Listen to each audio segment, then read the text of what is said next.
Our first song this morning is entitled Blessed the Life. It is written by Swami Kriyananda.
Okay, this reading is taken from Rays of the One Light, weekly commentaries on the Bible and the Bhagavad Gita.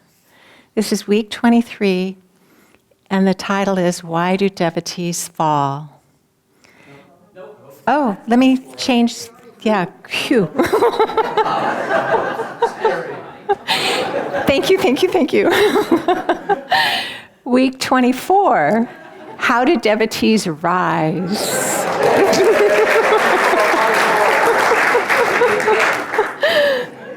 Truth, now I'm losing my microphone. Okay, there. Truth is one and eternal. Realize oneness with it in your deathless self within. The following commentary is based on the teachings of Paramahansa Yogananda. Last week, we asked the question, why do devotees fall? And we considered the downfall of Judas in this context. Jesus, in answer to Judas' criticism for allowing Mary to rub his feet with spikenard, a very costly ointment, said, "The poor always ye have with you, but me you have not always." Jesus is saying here that there is one supreme injustice that needs eradication. Poverty, yes, but not of a material kind. Poverty in a spiritual sense. Divine blessings are not common in this world. They are extraordinary. When they come, we should give them priority above every other consideration.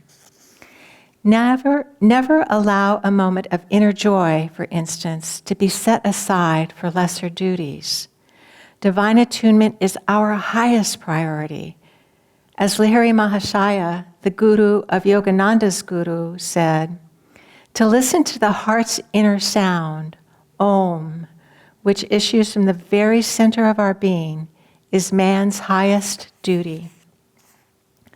Mary, on this occasion, was not communing in inner silence with Christ's spirit, as she had been when Martha urged Jesus to reproach her for not helping out in the kitchen.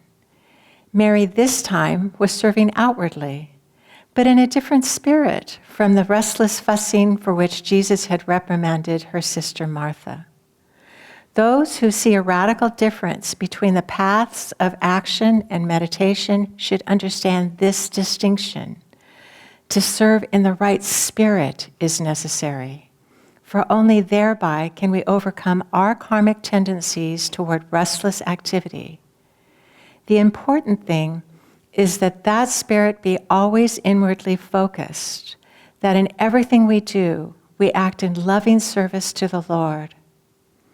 Therefore, the Bhagavad Gita says in the 3rd chapter, the state of freedom from action, that is, of eternal rest in the spirit, cannot be achieved without action.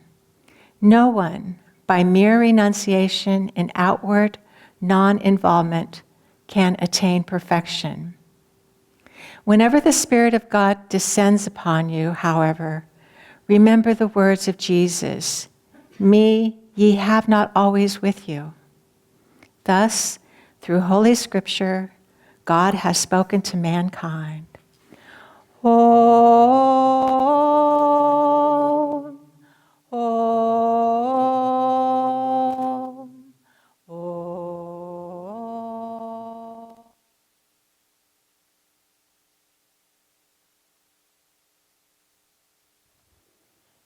I love this topic. How do devotees rise? Because we don't climb, we don't clamber, we don't fight our way to the top, we rise. It's a directional, it's something that happens from within. We rise. It's like a bowl of bread dough sitting on the countertop in the sunshine. It happens from inside and it's gradual, and we rise. And we do it through everyday actions. On this path, that's one of the great things that Swami and Master brought to us, was how to incorporate spiritual lessons, recognize spiritual teachings in our everyday lives.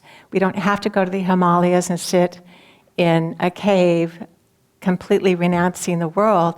We do it here in our Western lives through our everyday actions. And we find those lessons in everything we do every day if we're paying attention. There's an oft cited report of a survey where the greatest fear for most Americans is the fear of speaking in front of a group of people. And the second greatest fear is the fear of dying. So what that means is that people are more afraid of giving the eulogy than being the person in the casket. And I have a fear of speaking in front of people. You guys are scary. Even my gentle friends, there's all this energy coming towards the person standing up here, and it can be very distracting and unsettling and scary. And I got a lot of practice at that in my tenure as a scientist, because I would have to talk about the work I was doing, the research that I was doing, and I had to present it to my colleagues and get their feedback. And I also had to, all of us in the lab would take turns giving presentations in a journal club where we would describe what was being presented in a scientific paper and what their conclusions were, whether we agreed with them. And it was always something applied to what we were doing in our lab. But we had to stand up there all by ourselves and talk about this research that somebody had done, or research that we ourselves had done. And I never got used to it. My hands always shook, and my voice would quaver, and I was painfully, visibly nervous, and everybody felt so badly for me. I think I was the most nervous of everybody in that lab. I just had a terrible time with it, and I never got any better with it. It was just too hard for me. And then later in my career, I started managing clinical trials. And part of that, part of my responsibilities there was I would travel around the country and go to doctors' offices or clinics, the people who were running the study that I was managing. And I would have to train the doctors and the nurses in what the requirements for the study. And so I'd have to stand in front of a room full of doctors and nurses, and none of them wanted to be there. It was a waste of their time. And here I was, what's her name? And I was teaching them things, and they were not a receptive audience. It was horrible. And I had to do it again and again, and it never got easier. It never got easier. But it gets worse. There, at one point, I was managing a study that had a clinic in France, just outside Paris. So me and my boss flew to France, and we went to this clinic, and we were talking to the solitary doctor who was going to be running the study for us. And then he got this great idea that we should explain it to all of his colleagues, because then his colleagues could send patients to him for the study. So he brought us down the hall, and my boss, who not only is fluent in French, but is also a mouse, said, go ahead, present to all these French doctors what our study is all about. So I'm standing up in front of this room full of 40 French physicians who not only don't know who I am or what I'm doing there, but also think I'm wasting their time. And even worse, in the French culture, maybe the European culture, I don't know, they talk amongst themselves. There's no respectful silence while someone is up front talking. If you've ever seen movie clips of British Parliament where everybody are calling out things and shouting them down, they weren't shouting me down, but they were talking in conversational tones to each other. And I thought, are they even listening to me? Do they even hear what I'm saying? But I just plowed through and got through my 15-minute presentation, and my boss very helpfully explained to me later that, yes, they were listening to me. They were jeering me because I was speaking in English. So it was not an opportunity of practicing when it's easier. I got thrown into the deep end with a cord tied around mes jambes, and I was talking to les docteurs, and it was one of the worst experiences of my life. But what it taught me is that if I can do that, I can stand up here in front of you guys, my friendly non-doctor guru bhais, and I can tell you some stuff that I've learned in my experience as a devotee of Paramahansa Yogananda. Because no, it actually won't make me feel any more comfortable, but thank you for offering. Thank you. Because one of the thing I think that helps us most as devotees and just even as human beings is to be able to practice when it's easier. It's one of my favorite tenets of the spiritual path, is to practice when it's easier. Forget the deep end of the swimming pool and not being able to handle it. Let's practice when it's easier. And what was the clue to me being able to speak more comfortably, or even to be able to do it at all, came from an unexpected source. And it came from me joining the choir, and still just the experience of standing up in front of this room full of people who were all facing me and directing their energy to where I was standing was terrifying. But I was embedded in the midst of all of my friends who knew what they were doing, and no one was going to hear my individual voice. So it was a safe way for me to practice while it was easier. And after about a year, 2, 3 of singing in the choir, I was part of a small group where I was one of 2 altos, and now people might hear my individual voice, but I was still embedded with my friends and surrounded by people who knew what they were doing, so I could take it a notch higher. and be able to do that. And that gradually led me to the point where I can stand up here and my hands aren't shaking, not very much. And my voice quavers only a little bit. So I am getting better at it. But the key was to practice when it was easier. And I think that's very important for us in all of our spiritual tests, to pay attention to the lessons that are going on around us and practice when it's easier. One of the things I've been working on, I don't know, maybe the past 9 months or so, is to not be a victim, because I can very easily go into victimhood if somebody's mean to me or misinterprets what I've said, or if it's cold outside, I can become a victim. Like, I have to go out there and it's cold and poor me, because it's very natural to want comfort. And to have somebody else say, oh, I'm so sorry that's happening to you, there. And it's like, yeah. And it seems like it's a help, but it's not really, because the next time it's cold outside, I still don't want to go out there, and I still quail at having to put on warm clothes and go out where it's cold. So the comfort from others doesn't take me very far. So I've been working with this, don't be a victim. And it had first popped into my mind because I offered it as advice to a friend who was telling me a story. And in the midst of his story, I realized that it wasn't so much that he wanted me to hear all of the details of how he was mistreated. He was trying to find a way out of feeling badly about it. And it just came to me, don't be a victim. And so I said it out loud. And it interrupted his monologue.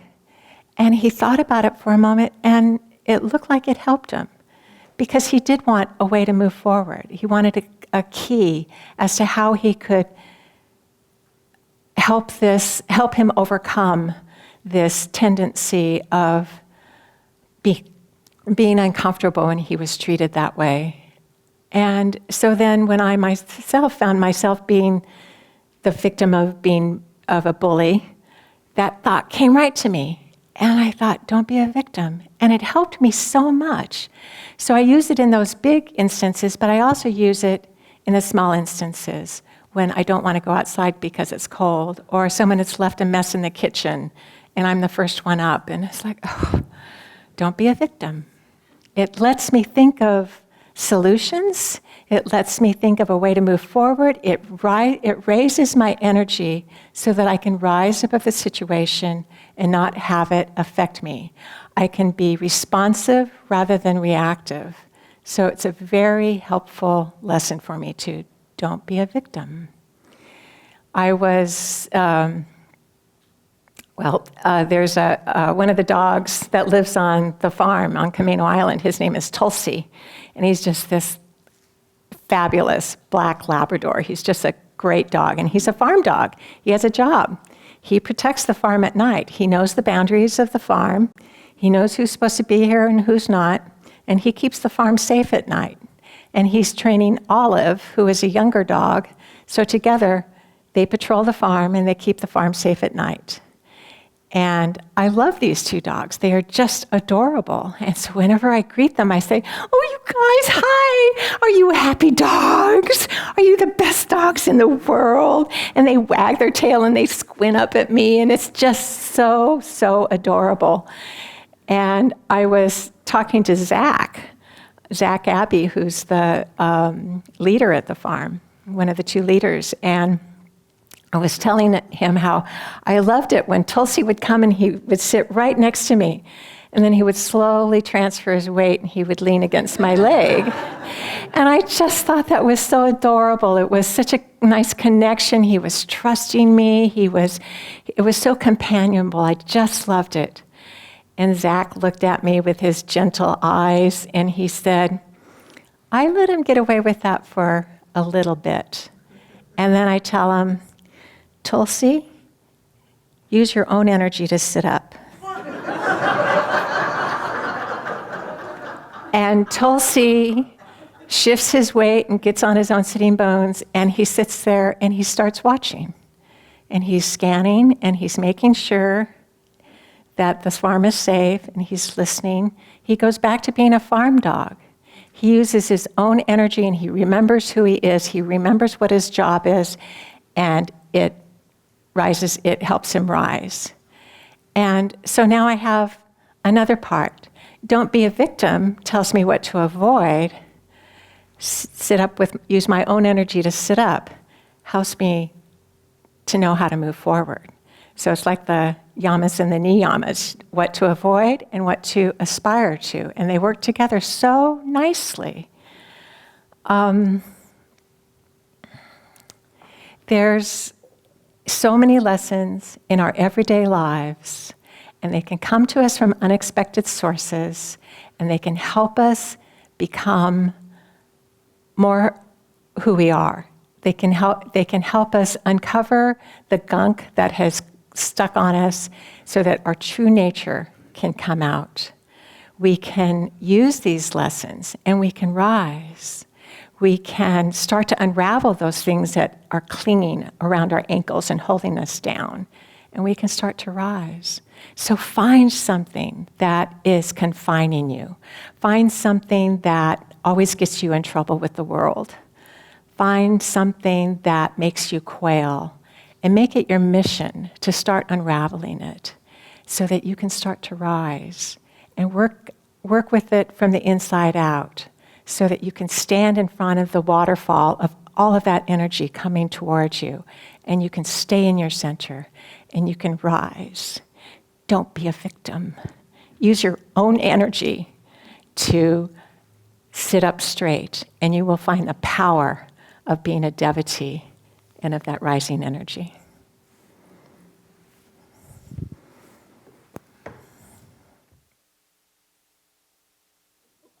Oh. Thank you. This is not a yo-yo, this is a microphone. So I'm going to go before her next time. Because that was good. Hi, everyone. Okay, so who we are. I'm Dambara, this is Manisha. We currently live up at Ananda Farm, Camino Island, which is about an hour north of the Seattle community, Ananda Seattle community up there. And moved up there a couple of months ago, something like that. Had been here for a lot of years. Hi, everybody, good to be back again. And it's just great to go visit, see what another place is like, come back here, see how great everybody's doing here. Just a little bit to add to that. I'll put these down for a sec here. Yeah, just my own experience. It's easy to fall into habits like judgment, for example. Do you ever do that? That somebody ought to be different or ought to act differently, and usually it's about that I'm uncomfortable somehow.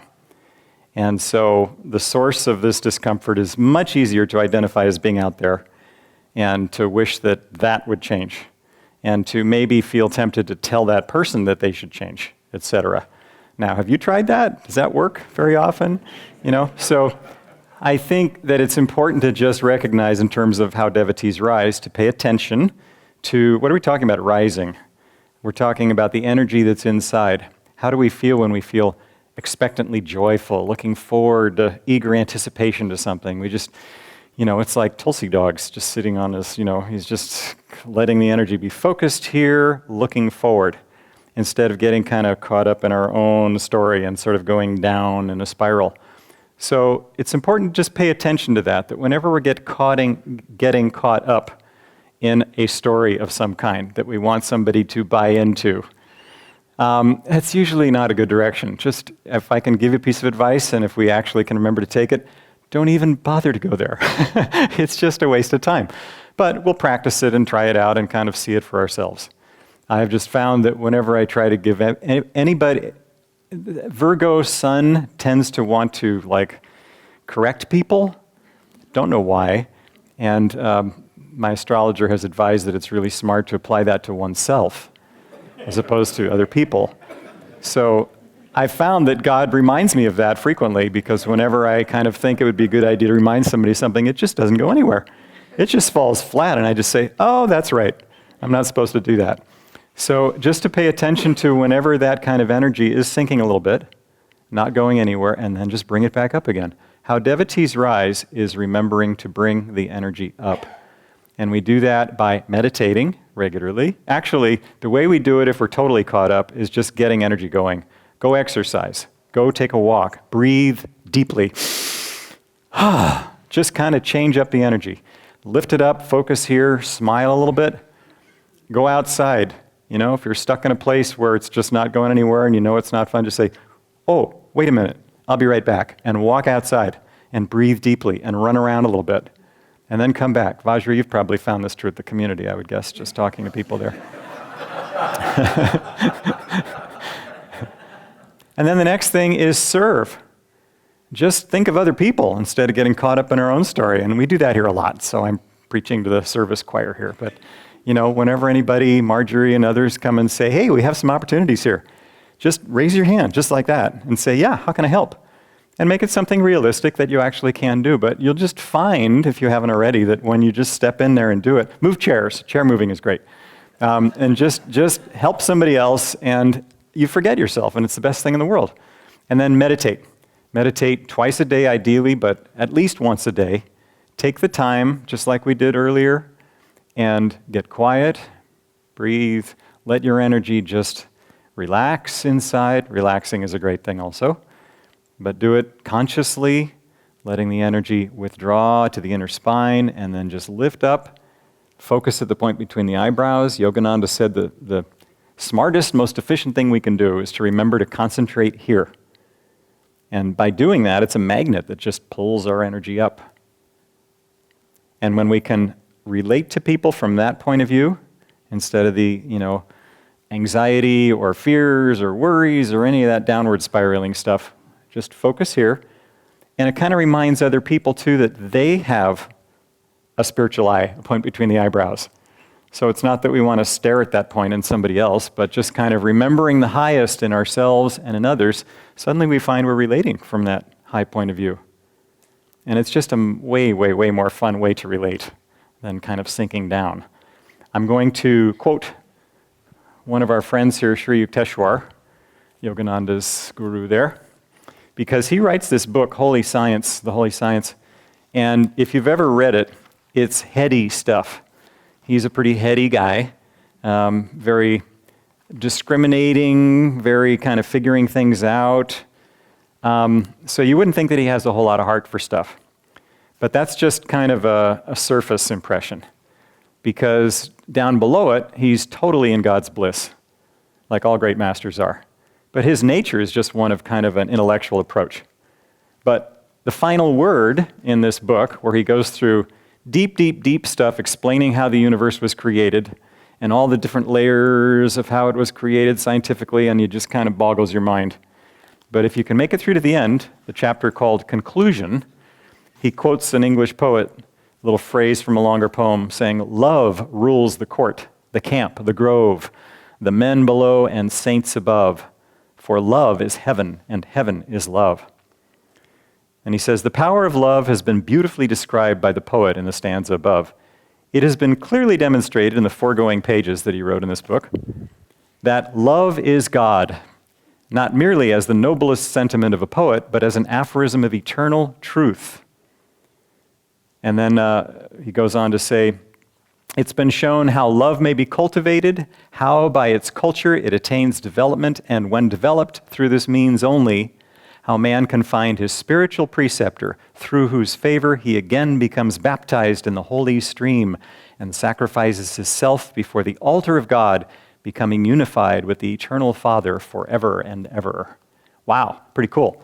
So, bottom line is, that's the other way to remember how devotees rise, is just when we're feeling something that's something other than bliss or joy or love. Those are qualities of God. There's others too. There's energy, there's power, there's the sound of Om that he was describing, the inner sound, divine light, all those good things. But if we're getting caught up in something that's not those qualities of God, just kind of wake up and say, oh, wait a minute, get centered in my spine. Remember that who I am is God expressing those qualities. And I just need to remember that and get into that stream, that divine stream. So what am I feeling right now? Can I feel divine love? for that situation? Can I get some perspective on that? Can I feel a little joy at God helping me learn a lesson through this? You know, what's the God eye view of this situation? And the more we can lift ourselves up from that vantage point and see it, the more we can realize, oh, that's the lesson. That's what my divine Father on Father's Day is trying to give me. It's not that he's mean and cruel by giving me these hard lessons. He's trying to help me grow and learn something all by myself in my own spine. So I'll finish by reading what Yogananda says in this Whispers from Eternity selection called Endless Thrills of Delight. I attuned my life with thine. Now my life has become a long, unbroken inspiration. Thy fountain of bliss refreshes and delights me night and day, whether I be wakeful, fast asleep, or dreaming fondly of thee. Oh, what has become of me? Delight on overwhelming delight. Endless, indescribable thrills of divine delight spray unceasingly over me.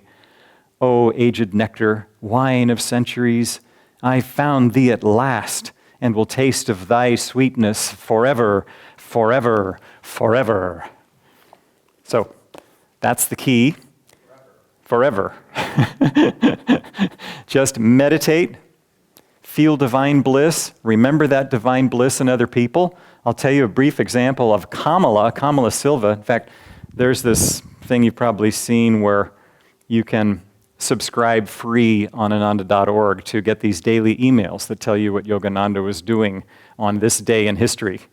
So you'll find out that, he was in Seattle writing to so-and-so. He was in Minneapolis speaking to the Hoo-Hoo Club on something or other. And just all these really creative things. It makes you realize that we can be creative too. We can just kind of go out on a limb and speak to people that we might not know about things that we think might be useful to them, but to not be afraid of that, because he just tried all kinds of fun stuff. But today, it just happens to be that he wrote to his disciple Kamala Silva. It was 1928. Now, I remember Kamala Silva came to Ananda Village, when, 90s? Something like that? Probably 90s, because she was getting on a little bit, and, we would call it senile or whatever the correct term is, but she was losing her mind a little bit. But it didn't matter one whit. That was the beauty of it.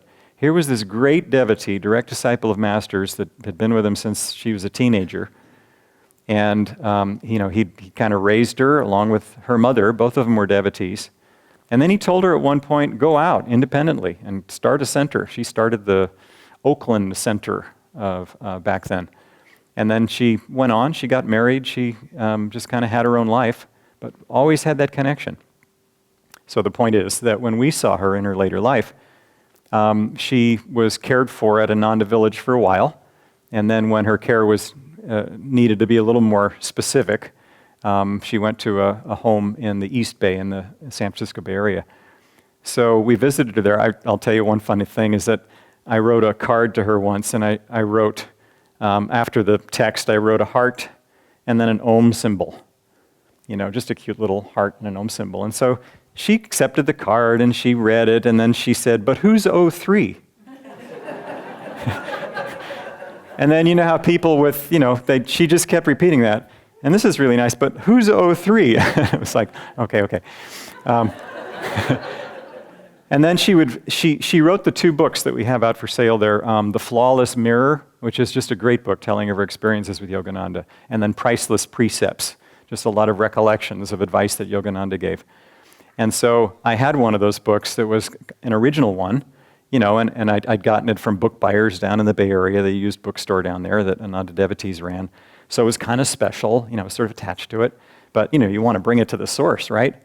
So I showed it to her, and she was kind of flipping through the pages. She came to a picture of Yogananda, and she started tearing it out of the book. It was like, wait a minute. But it was so sweet. I mean, it illustrated I was a little bit attached to the, material stuff. But just, isn't that what it's about?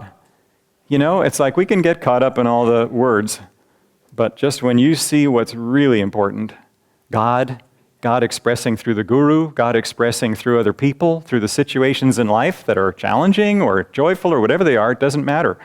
When we can see God in that and want to just take that to ourselves and just hold it close. So special. And then the other thing that actually Joe Tish and Davey were talking about this when they did a service here a few years ago, but they recounted how the roommate that Kamala had at that home in Oakland was somebody who had been in a burn accident, and they were pretty severely disfigured. And so Joe Tish and Davey even said when they came in there, they were kind of like, eek, you know. Not only is it a bit shocking, but, you know, is Kamala okay with that, just being here full time? They didn't have to worry a bit, because Kamala said, "Oh, have you met my roommate? Isn't she beautiful?" And that's what she saw. It wasn't the surface, it was the highest. So if we can just remember, as much as we can, to just lift ourselves up to the highest that we're able to do, and then the rest of it, just give to God. Hey, God, you know I'd like to be here, but I'm actually right here, and this is the best we're going to do. Whether it's today or this incarnation, here's where we are, and that's what you got. So let's work together. And then God is the loving dad that just says, of course, I'm so glad somebody's paying attention to me. I'll do anything for you. So just to have that relationship of love, divine respect, and then share that with everybody as much as we can. Our next song this morning is entitled Peace, also written by Swami Prema.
Peace.